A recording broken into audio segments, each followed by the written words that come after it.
안녕하세요. 김은진입니다. 2025학년도 임용 대비해서 제가 연간 강의 어떻게 진행할지에 대한 합격 설명회 진행하겠습니다.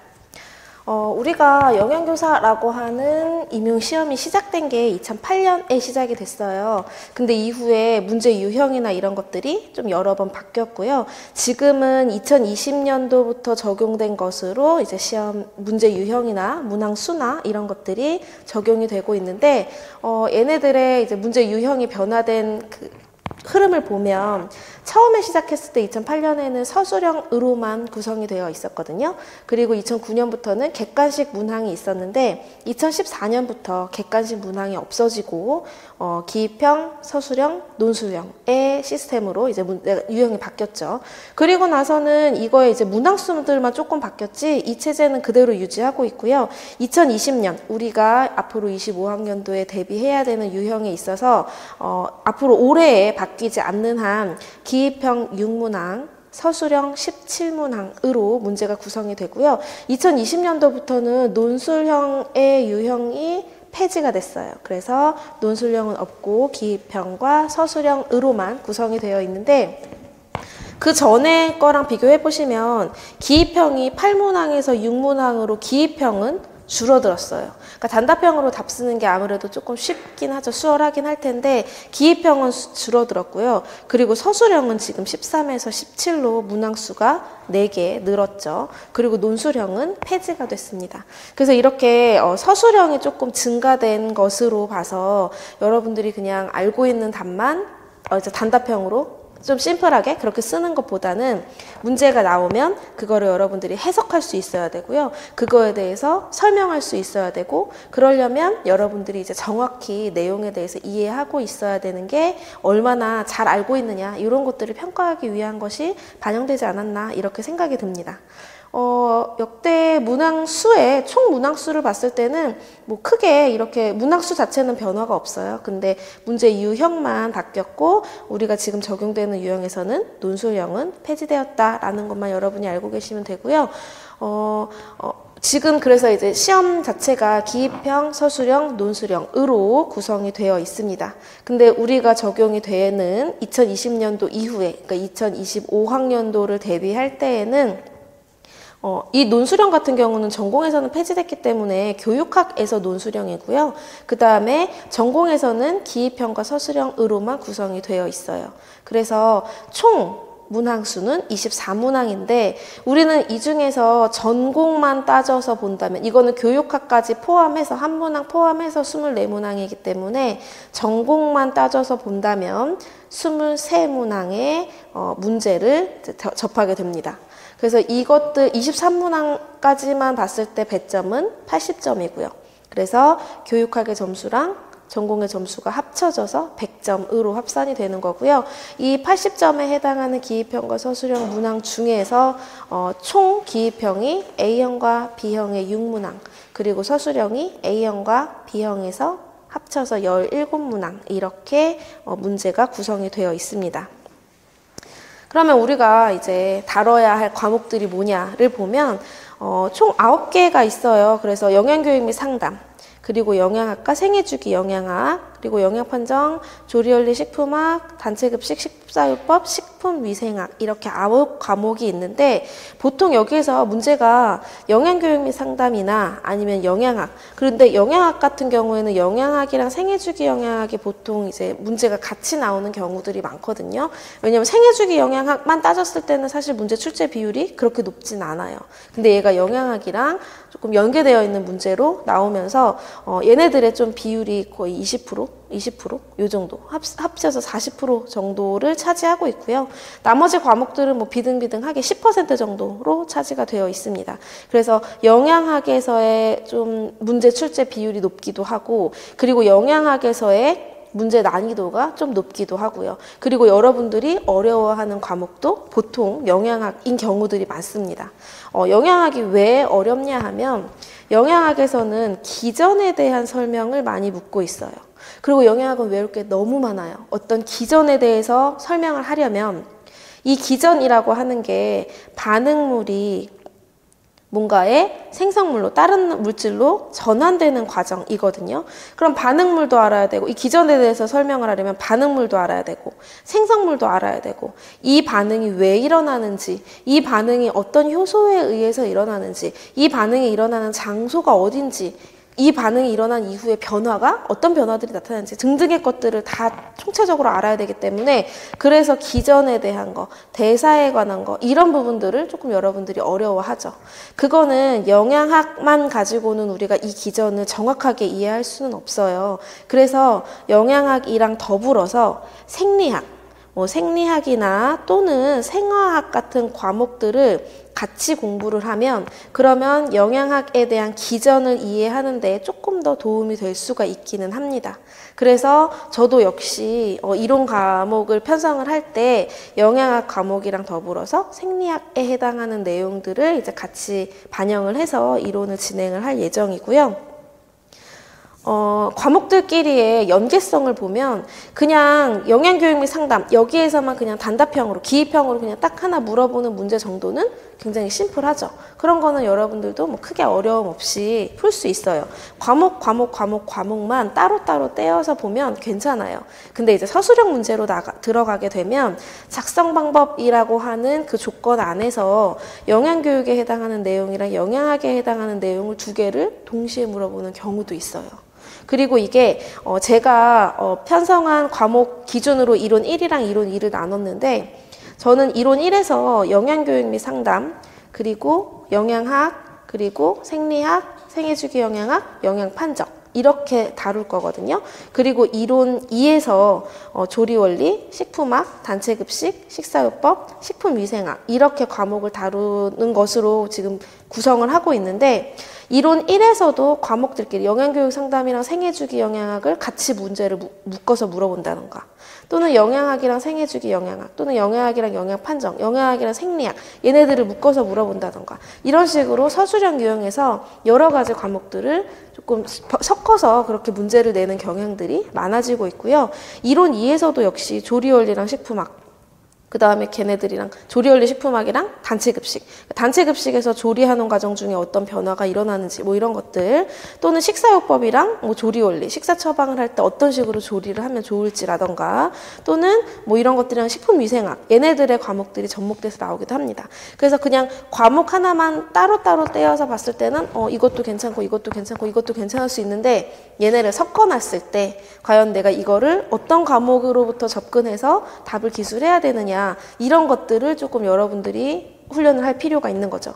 이렇게 과목들끼리만 이론 1이랑 2에서만 카테고리를 딱 나눠서 구획을 지어놓는 게 아니라 이제 이 과목들도 다 섞습니다. 그래서 여러분들이 가장 많이 어려워하는 그 과목들의 조합이 뭐냐 하면 영양학, 생리학, 생애주기 영양학, 영양판정 여기까지 섞어버리면 여러분들이 진짜 많이들 어려워하세요. 그래서 얘네들의 이 구도를 보면 영양학 같은 경우에는 뭐 예를 들어서 당뇨라고 하는 질환에 대한 문제라고 가정을 해볼게요.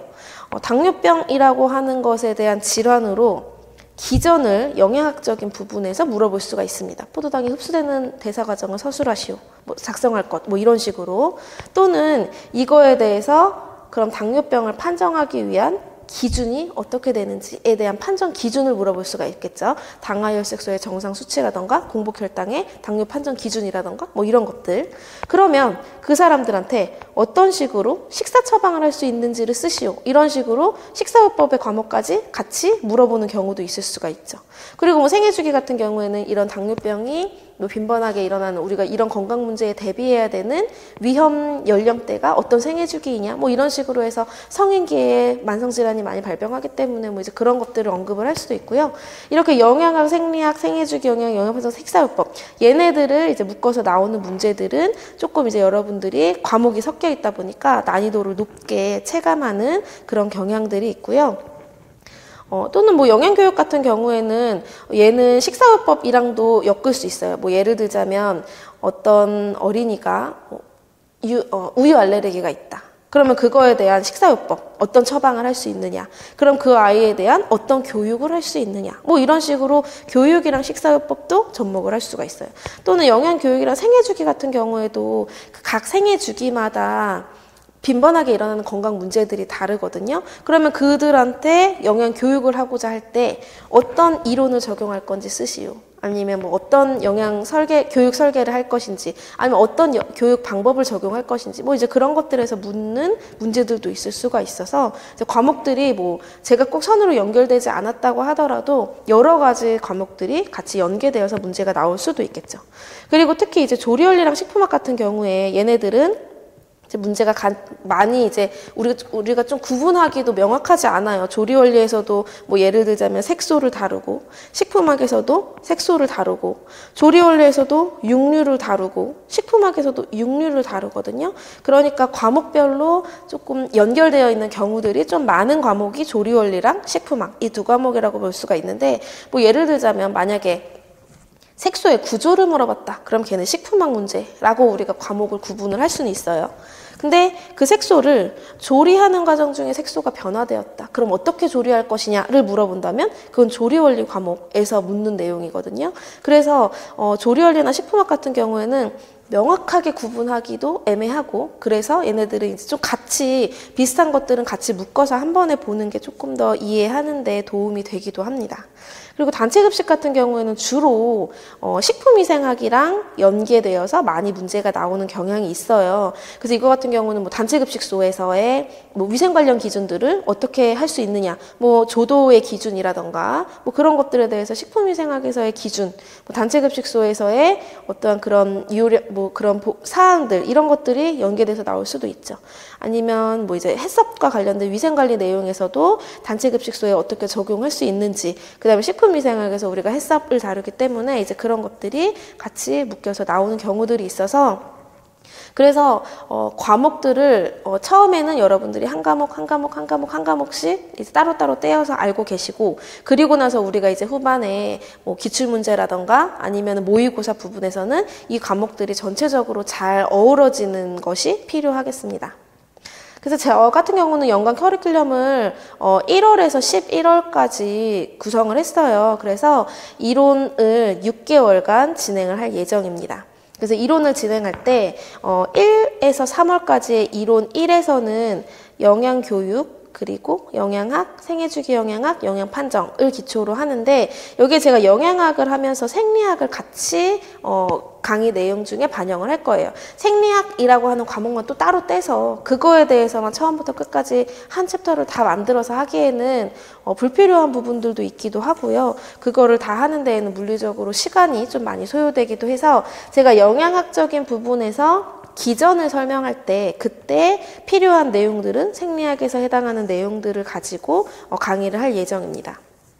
그리고 이론 2에서는 4월에서 6월까지는 식사요법, 그 다음에 조리원리, 식품학, 단체급식, 식품위생학에 해당하는 과목들을 다룰 건데, 이때 조리원리랑 식품학은 제가 한 번에 같이 진행을 할 거예요. 그래서 뭐 색소 같은 경우에도 조리원리에서 따로, 뭐 식품학에서 따로 이렇게 중복되지 않게 하고요. 그냥 색소라고 하는 게 들어갔을 때 식품학적인 구조들, 그 다음에 뭐 조리에서 하는 과정 중에 뭐 pH의 변화에 따라서 어떻게 되는지, 뭐 육류 같은 경우에도 육류 색소의 구조, 그 다음에 뭐 육류가 연화되는 조리 방법, 이런 것들을 이제 묶어서 같이 설명을 할 거예요.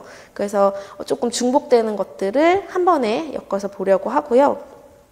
우리가 이론을 진행하는 6개월 동안에는 여러분이 우리가 뭘 목적으로 해야 되냐면, 내가 그거에 대한 개념을 이해하겠다.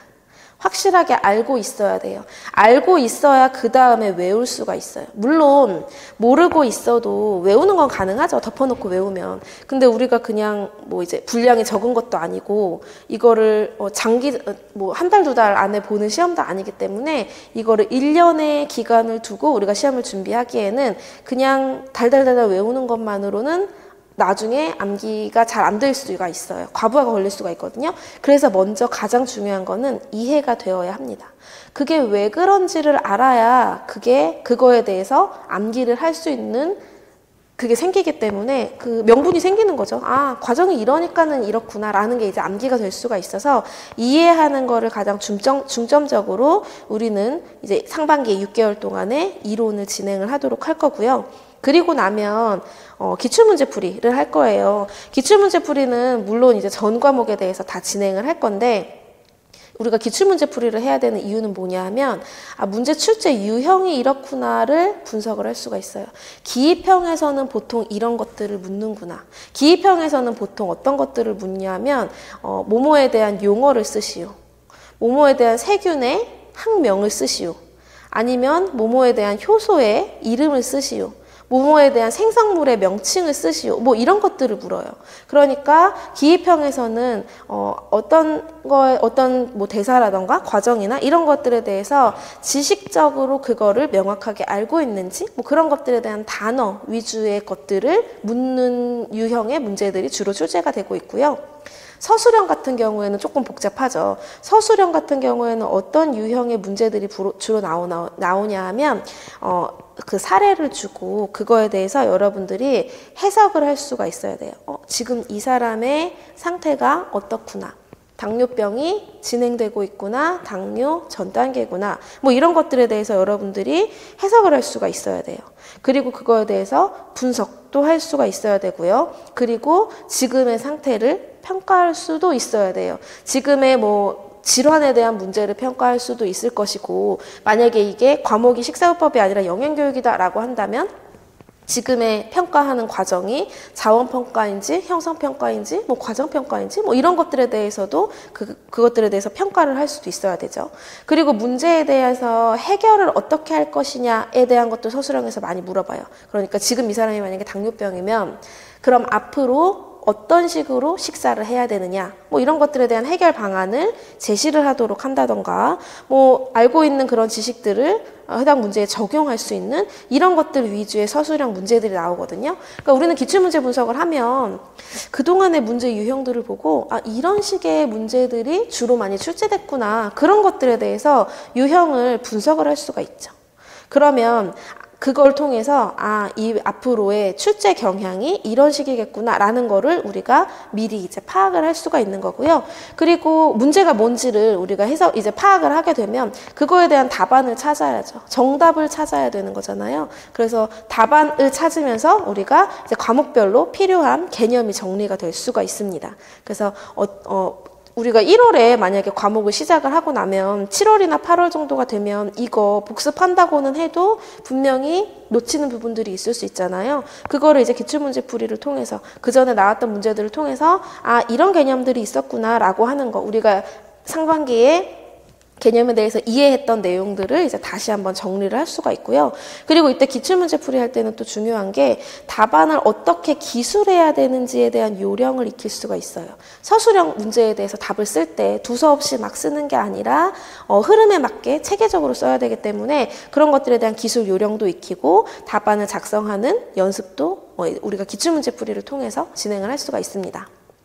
그리고 나면 이제 마지막으로 모의고사가 진행이 되는데 저는 모의고사를 따로 떼서 진행하지는 않고요. 얘네를 합쳐서 진행을 해요. 그런데 제가 이렇게 9월에서 10월과 11월로 구분을 해놓은 이유는 뭐냐 하면 9월에서 10월까지 진행하는 모의고사는 주차별로 과목을 하나씩 끝낼 거예요. 그래서 1주차에는 영양교육, 2주차에는 영양학이랑 뭐 생애주기 얘네를 같이 볼 거고요. 뭐 이런 식으로 문제를 보고 11월에 진행하는 최종 모의고사에서 얘네들을 다 섞어서 과목들을 다 합쳐서 봅니다. 왜냐하면 문제 하나 내에서도 영양학적인 내용이랑 식사요법적인 내용을 같이 물어볼 수 있다고 했기 때문에 그런 것들을 이제 우리가 대비를 해보는 거죠. 그래서 이때는 이렇게 모의고사를 통해서는 우리가 뭘 목표로 해야 되냐 하면 실전에 대해서 대비를 할 수가 있습니다. 이런 유형의 문제가 나오는구나 라는 거를 대비할 수가 있고요. 그리고 이론에 대한 개념을 이해했던 개념들 암기를 잘 하고 있는지 이런 것들을 스스로 이제 최종적으로 점검을 해보는 거예요. 내가 문제를 받았는데 그 문제에 대해서 답을 쓰려면 외우고 있어야죠. 외우고 있으려면 이해를 해야 되고요. 그러니까 그거에 대해서 최종적으로 점검을 해서 내가 모르고 있는 내용이구나. 아니면 내가 잘못 이해하고 있었구나. 아니면 이 부분은 내가 암기가 안 됐네? 라고 하는 게 이제 캐치가 되면 그거에 대해서 이제 헷갈리는 것들에 대해서 개념을 체크할 수도 있고 좀 암기가 덜 되거나 이해가 덜 된 부분들은 보완을 할 수 있는 시간들을 가지는 게 바로 모의고사 과정을 통해서 할 수가 있고요. 그리고 모의고사는 기출문제랑 다르게 이제 새로운 문제를 풀어보는 거잖아요. 그러니까 새로운 문제를 풀어보면서 내가 그거에 대한 답을 명확하게 쓸 수 있는지를 체크를 하는 거죠. 그러면서 내가 이론의 개념이 확립이 되어 있느냐 이런 것들을 본인 스스로 점검을 할 수가 있고요. 우리가 시험 보는 환경이랑 동일하게 모의고사를 진행을 할 거예요. 그래서 뭐 시험 시간도 각 90분씩 동일하게 진행을 하고요.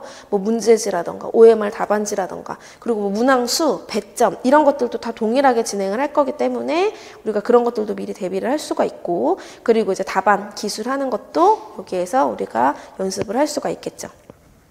그렇게 해서 저는 이제 1월에서 11월까지 강의를 진행을 하는 것으로 구성을 하고 있고요. 이거를 1년으로 놓고 연간 커리큘럼으로 봤을 때에는 1월부터 11월까지 진행을 하는데 이론 1을 3월까지, 이론 2는 6월까지. 그래서 상반기는 우리가 이론에 조금 집중해서 이해하고 그거를 암기하고 복습하고 하는 시간들을 가지고요. 그 다음에 7, 8월에 기출문제풀이랑 9월에서부터 11월까지를 모의고사 이렇게 잡았습니다. 그래서 이론 1 같은 경우는 제가 11주 그리고 이론 2는 10주 이렇게 잡았어요. 이론은 제가 교재로 강의를 진행을 할 거거든요. 그래서 교재를 가지고 21주의 시간 동안 이론 내용을 정리를 하고요. 그 다음에 기출문제풀이 같은 경우는 7주로 잡았는데 이때 채점을 하고 첨삭을 할 겁니다. 그러면 여러분들이 문장을 제대로 구사하고 있는지 이런 것들에 대해서 조금 점검을 해보는 시간을 가질 수도 있고요. 모의고사 기간은 10주예요. 제가 영역별 모의고사를 9월에서 10월까지 하는 거를 7주로 구성을 하고 통합으로 3주, 최종 모의고사 과목 다 섞어서 진행한다고 했던 게 11월에 3주, 그 다음에 9, 10월에 7주 이렇게 진행을 할 건데 그래서 총 10주의 시간 동안 모의고사를 진행을 하고요. 그리고 이때도 역시 채점과 첨삭을 하게 되니까 이때 채점을 해서 이건 내가 틀렸네 라고 하면 이건 내가 모르는 내용이네 아니면 내가 제대로 모르고 있었네 이해가 덜 안 됐네 이런 것들에 대해서 점검을 하고 헷갈리는 것들은 잘 체크를 해서 보완을 하는 시간을 가질 필요가 있는 거죠. 그래서 저는 이렇게 10주의 시간 동안 문제를 똑같이 시험이랑 같은 유형으로 진행을 할 거예요. 그러니까 10주 동안 우리가 23문항, 전공이 23문항이라고 했잖아요.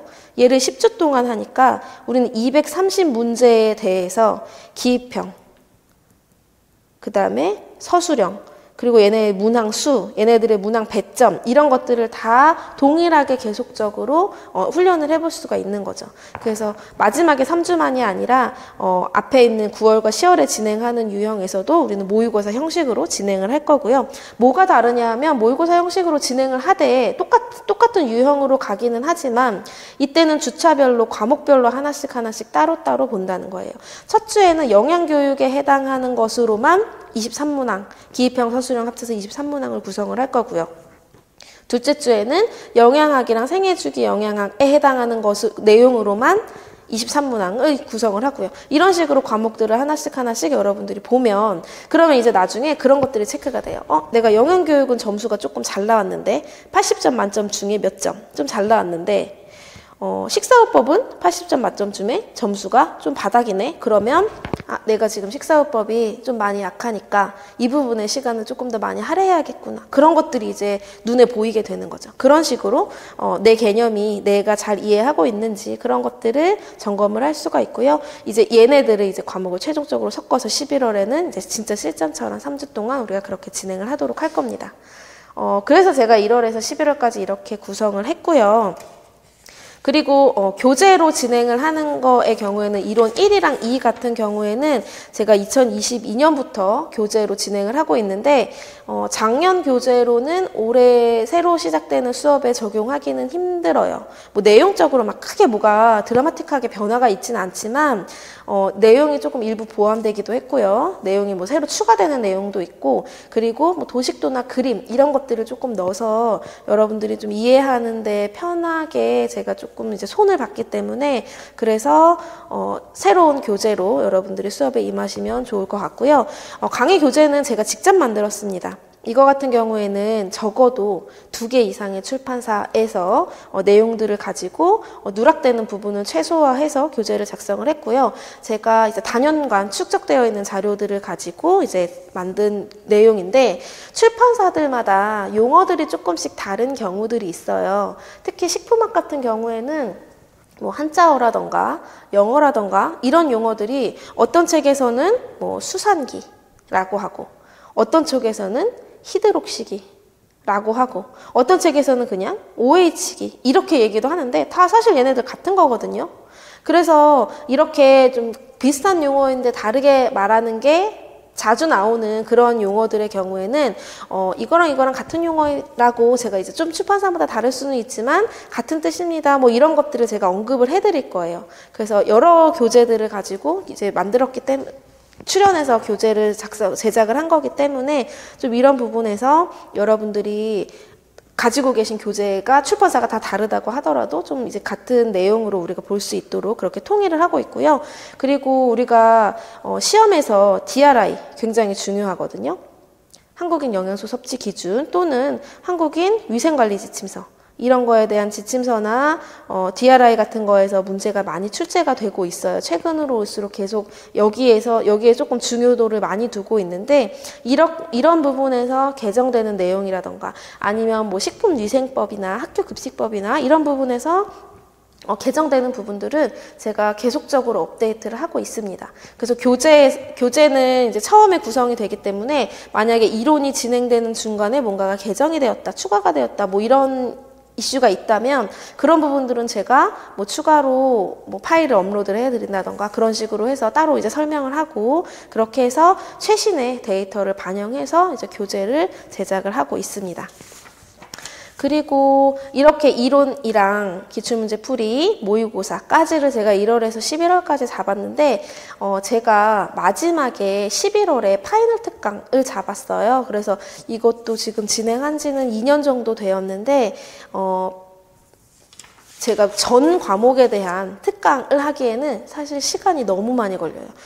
분량이 너무 많기 때문에 이거에서 뭐가 중요하고 내용이 어떤 것들이 있다 이것만 뭐 쪽집게처럼 찍찍찍 잡아낼 수도 없는 거고 시간이 물리적으로 너무 많이 들기 때문에 저는 파이널 특강에서 여러분들이 우리가 시험을 다루는 과목들 중에서 가장 어려워하는 영양학 에 대한 내용으로 주제를 구성을 할 예정입니다. 그래서 영양학 중에서도 탄단지, 무물비 그 영양소들을 모두 다 다르게 해도 시간이 또 부족하거든요. 그래서 영양학 중에서도 열량 영양소인 탄단지에 대한 대사 과정으로 파이널 특강을 구성을 하려고 합니다. 이거 같은 경우에는 연간으로 수강하시는 분들한테 무료로 제가 제공을 하고요. 뭐 단가로 수강하시는 분들에 대해서는 이제 수강하는 데 있어서 할인이 있을 거니까 이제 그때 돼서 공지사항 나오는 거를 여러분들이 참고를 해주시면 좋겠습니다. 이론 1 어떻게 진행할지 제가 간단하게 설명을 드릴게요. 이론 1 같은 경우는 11주 동안 진행을 할 겁니다. 그리고 개강일은 1월 14일에 개강을 하고요. 저는 모든 수업을 일요일에 진행을 합니다. 그래서 4주 동안 영양학은 1주에서 11주까지 계속 영양학을 진행을 할 거고요. 영양학은 내용이 그만큼 많아요. 그리고 어렵기도 하고요. 기전 설명하는데 그림 그려가면서 여러분들이 조금 이해를 하기 위해서 시간을 좀 많이 할애해야 되기 때문에 영양학은 11주 동안 진행을 하고요. 그 다음에 영양교육 및 상담 4주, 영양판정 4주, 그 다음에 생애주기 영양학 3주 이렇게 해서 중간에 휴강하는 설 연휴 휴강하는 거 한번 빼고 3월 30일에 종강하는 것을 목표로 해서 3개월 동안 11주 동안 진행을 할 예정입니다. 그리고 이때 이제 영양학에 대해서 설명을 할 때 뭐 영양학 중에서 탄수화물에 대한 기전이다라고 한다면 생리학적인 기전을 같이 이제 넣어서 설명을 하는 거죠. 뭐 이게 이론 1에서만 해당이 되는 게 아니라 제가 이론 2에서 식사요법이라고 하는 과목을 다루게 될 건데 식사요법 같은 경우에도 그 질환에 대한 대사를 설명하려면 영양학이나 생리학적인 기전에 대한 베이스가 먼저 깔려 있어야 되거든요. 그렇기 때문에 식사요법이 영양학이 다 끝난 이후인 이론 2라고 하는 과목으로 이제 편성을 한 거고요. 이렇게 식사요법을 할 때에도 필요하다면 생리학적인 기전이 넣을 수도 있고 그 다음에 영양학에서 우리가 복습해서 꼭 알고 있어야 하는 내용 같은 경우에는 식사요법에서도 또 한 번 더 짚고 들어가는 경우도 있어서 그런 식으로 이제 과목들에 조금 연계를 하고 그리고 여러분들이 잘 이해하기 위해서 영양학이랑 생리학에 대한 내용을 이제 같이 설명을 할 예정이고요. 강의 시간은 일주일에 6시간에서 7시간 정도로 구성을 할 예정입니다. 그러니까 여러분들이 이 시간이 중요한 이유는 일단 여러분들이 이 수업을 들을 수 있을 만한 정도여야죠. 수업 시간이 너무 많아서 뭐 일주일에 몇 회씩 수업이 진행이 되어서 수업 시간이 너무 많은 경우에는 여러분들이 온전히 수업에 올인을 해야 되는데 제 수업을 듣는 분들은 또는 뭐 해당되지 않는 분들도 있겠지만 보통 일을 병행하시는 분들도 많고요. 뭐 육아나 아니면 학업을 병행하고 계시는 분들도 있을 수 있고 또는 뭐 하반기부터 시작하시는 분들도 있을 수가 있어요. 그래서 1학기는 상반기는 일을 하고 2학기부터 이제 매진하시는 분들도 있어서 뭐 시간적으로 조금 부족하거나 이러실 때 여러분들이 내가 1년 동안 또는 반년 동안 어떻게 해서 공부를 할 것인지에 대한 스케줄을 짜려면 이 정도 시간이니까 하루에 요거는 끝낼 수가 있겠구나. 아니면 이거를 이틀에 나눠서 끝내야겠구나. 뭐 월요일, 수요일을 내가 강의 듣는 날로 잡아야지. 라던가 인강의 경우에 물론 직강이면은 여러분들이 오셔서 딱 정해진 시간 동안에 그날 하루에 딱 수업을 끝내니까 수업 듣는 것만큼은 출석만 하시면 밀리지 않겠지만 온라인으로 수강하시는 분들의 경우에는 시간이 이 정도가 되니까 내가 이틀로 구성을 할지 3일로 구성을 할지 뭐 이렇게 여러분들이 계획을 짜실 수가 있어서 한 주에 제가 6시간에서 7시간 정도 그러니까 업로드 되는 것도 영상이 6개에서 7개 정도가 올라갈 거고요. 한 강의당 보통 1시간 정도에 맞춰요. 50분에서 1시간 요 정도 맞춰서 여러분들이 어느 정도 1시간 정도 하고는 또 이제 조금 리프레시 휴식할 수 있는 시간도 가지실 수 있게 그렇게 해서 구성을 합니다. 그래서 온라인 제가 직강의 경우에는 일요일에 수업을 진행을 하고요. 10시에 시작을 하고요. 그리고 온라인 강의의 경우에는 다음 날 업로드가 되고 배수는 1.3배수로 제공이 됩니다. 이론, 기출문제, 모의고사 다 합쳐서 모두 다 1.3배수로 제공을 하고요. 그리고 1월에서 11월까지 쭉 이제 여러분들이 장기적으로 보셔야죠. 우리가 임용고시라고 하는 게 그냥 딱 시험 보기 한 달 전부터 벼락치기로 해서 되는 문제가 아니거든요. 그래서 처음부터 끝까지 굉장히 오랫동안 여러분들이 장기적인 플랜을 짜야 돼요. 그래서 공부가 흐름이 끊기지 않고 꾸준히 쭉 그 흐름이 이어질 수 있도록 하는 게 중요하거든요. 그래서 1월부터 11월까지 쉬는 거 없이 쭉 진행을 할 예정입니다. 그래서 개강은 아까도 말씀드렸던 것처럼 1월 14일 일요일에 시작을 할 거고요. 그리고 이제 저는 전 과목을 제가 혼자서 강의를 하기 때문에 과목별로 연계하는 거에 있어서 조금 여러분들이 수월하게 받아들일 수 있을 것 같아요. 특히 우리가 모의고사 같은 경우에는 여러 과목들이 섞어서 나오는 문제들이 있을 수 있다고 했는데 그런 부분에서 뭐 문제 유형이나 이런 것들을 이제 제가 다 하니까 식사요법에 대한 문제랑 영양학에 대한 문제를 섞어서 낼 수도 있고요. 그런 식으로 제가 혼자서 하니까 과목들끼리의 좀 중복되는 내용들은 이제 한 번 더 체크할 수도 있고 그런 식의 연계가 좀 유리할 것으로 생각이 들고요. 그리고 지금 수강료 할인 이벤트를 하고 있습니다.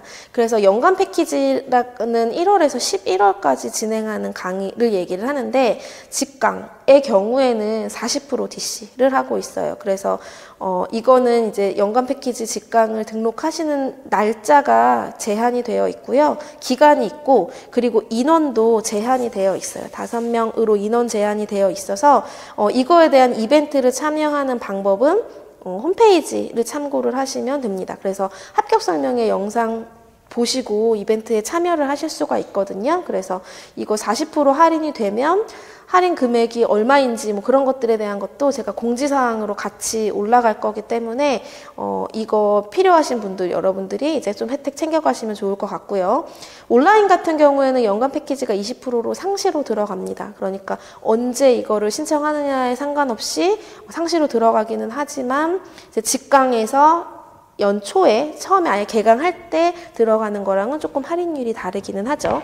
그리고 꼭 연간 패키지가 아니더라도 연간에서 그러니까 1월에서 11월까지 다 통틀어서 1년이 아니더라도 뭐 1월에서 6월까지의 이론만 아니면 1월에서 8월까지의 이론이랑 기출까지만 뭐 이런 식으로의 패키지 할인들도 있어요. 그래서 그런 것들도 여러분들이 참고를 해서 해주시면 좋고요. 그리고 그게 아니라 나는 그냥 이론 한 개만 듣겠다, 3개월짜리 한 개만 듣겠다라고 하는 단과의 경우에도 사전 할인이 있으니까 여러분들도 이것도 기한 잘 확인을 하셔서 챙기시기 바랍니다. 그리고 마지막으로 제가 카카오톡 채널을 운영하고 있거든요. 그래서 카카오톡에서 방문각 김은진 영양교사를 검색을 하시면 그러면 채널이 이제 검색이 될 텐데 채널에서는 우리가 뭘 할 수 있냐 하면 일단 질문이요. 채팅방을 통해서 질문을 하는데 이게 다 개인 채팅방이 열리기 때문에 여러분들이 질문하시는 게 다른 사람들한테 오픈되지 않을 수가 있어요. 그래서 익명 보장이 돼서 질문도 할 수가 있고요. 질문하시면서 이제 제가 이걸 몰라요만 할 수도 있는데 여러분들이 스스로 전공 서적이나 이런 것들을 보고서 공부를 하시다가 모르는 부분이 있을 수도 있잖아요. 저 이 부분은 모르겠어요 라고 하는 거에 대해서 뭐 사진 첨부를 한다던가 이런 것들이 카카오톡이랑 시스템이 같아요. 그러다 보니까 조금 우리가 되게 친숙하게 편안한 방법으로 질의응답을 할 수가 있고, 그리고 채널 같은 경우에는 저도 핸드폰에 앱이 깔려 있고 알람이 뜨기 때문에 뭐가 왔다라고 하면 바로 확인을 해서 피드백을 바로바로 할 수가 있습니다. 그래서 그런 부분에서도 조금 좀 이게 유용하게 이용이 될 수가 있고요. 물론 이제 온라인 홈페이지 상에서의 Q&A도 있어요. 그래서 여기에다가 질문해 주시는 것도 상관없어요. 이것도 제가 당연히 답변을 해드리고 있습니다. 근데 여기에 이제 온라인 상의 Q&A 같은 경우에는 저한테 이제 Q&A에 뭐가 질문이 올라왔다라고 해서 저한테 바로 뭔가에 연동이 되는 그런 시스템이 아니다 보니까 만약에 주말이라던가 휴일이라던가 이럴 때에는 답변을 하는 데까지 조금 약간의 시간이 걸릴 수가 있어요. 뭐 예를 들자면 추석 연휴다. 근데 추석 첫날 내가 강의를 듣고 온라인 수강하시는 분들은 뭐 개인 스케줄에 따라서 뭐 내가 목요일에 듣겠다, 금요일에 듣겠다, 요일이 이렇게 정해져서 스케줄대로 하시잖아요. 그럼 그때 올라온 질문이 저는 이제 확인이 되지 않은 상태로 휴일이 다 지나갈 수가 있는 거죠. 그런 식으로 이제 시간이 조금 허비가 될 수가 있어서, 그래서 뭐 Q&A 홈페이지 상에 올리는 것도 뭐 답변 받는 데는 문제가 되지 않지만 조금 빠르게 이거에 대한 피드백을 원하신다면 채널로 질문을 해주시면 조금 더 소통이 활발하게 될 수가 있습니다. 물론 그렇다고 해서 저도 올리는 거에 대해서 바로바로 즉각적으로 그 챗봇처럼 대답을 할 수는 없기도 해요. 저도 하루 종일 핸드폰을 하는 것도 아닐 수도 있고, 그리고 제가 이 채널에 질문하는 거에 대한 뭐 요일이나 시간 제한 이런 거 다 풀어놨거든요. 그러니까 24시간 언제든지 여러분들은 질문하셔도 돼요. 그러니까 새벽에 공부하시다가 궁금한 게 있으면 질문 남겨놓으시면 제가 그 다음에 언제든 확인을 하게 되면 이제 그때 여러분들한테 피드백을 드릴 수가 있기 때문에 조금 더 이제 확인하는 게 편하기도 하고 빠르게도 이제 접할 수가 있고요. 그것 말고도 뭐 소식글이라던가 아니면 공지사항, 뭐 TO가 공고가 났다던가 뭐가 변경되었다던가 뭐 이런 것들에 대한 사항들을 게시를 할 수가 있습니다. 그래서 이런 것들을 여러분들의 채널을 통해서 많이 이제 활용을 하시면 좋을 것 같고요. 여러분들이 이제 강의 선택하시는 데 있어서 아무래도 한 번도 들어보지 않았는데 덥석 무턱대고 이거를 큰 비용을 지출해 가면서 1년 동안 연간 패키지라고 하는 거를 바로 그러니까 수강을 하기에는 뭘 믿고 할 수가 있잖아요. 그래서 그런 부분들은 여러분들이 꼭 샘플 강의를 들어보시기를 추천을 드릴게요. 그래서 방문각에서도 그 유튜브를 찾아서 보시면 거기에 제가 뭐 작년에 했던 거라던가 뭐 그런 것들 중에서도 아주 일부만 발췌해 놨거든요. 그래서 그런 것들 보시고 여러분들이 강의 스타일이 맞는지 이런 것들을 먼저 확인하는 게 가장 중요해요. 우리 대학 때도 교수님들마다 과목이 다 달랄 때 이 교수님 강의 스타일은 나랑 좀 맞아. 그래서 이 과목은 좀 재미있었어. 이 교수님은 너무 싫어. 그래가지고 나랑 좀 안 맞아서 이 과목은 좀 멀리했어. 점수도 잘 안 나왔어. 좀 이런 과목들이 있는 것처럼 여러분들도 강의를 선택하실 때 저의 강의 스타일이라던가 뭐 그런 것들을 여러분들이 먼저 한번 확인을 하실 필요가 있어요. 그래서 꼭 이제 합격 설명회도 보시고 그것 말고도 샘플 강의 있는 것들 여러분들이 조금 찾아서 보시고 이제 좋은 선택을 하시기 바랍니다. 여기까지 해서 합격 설명회 마치겠습니다.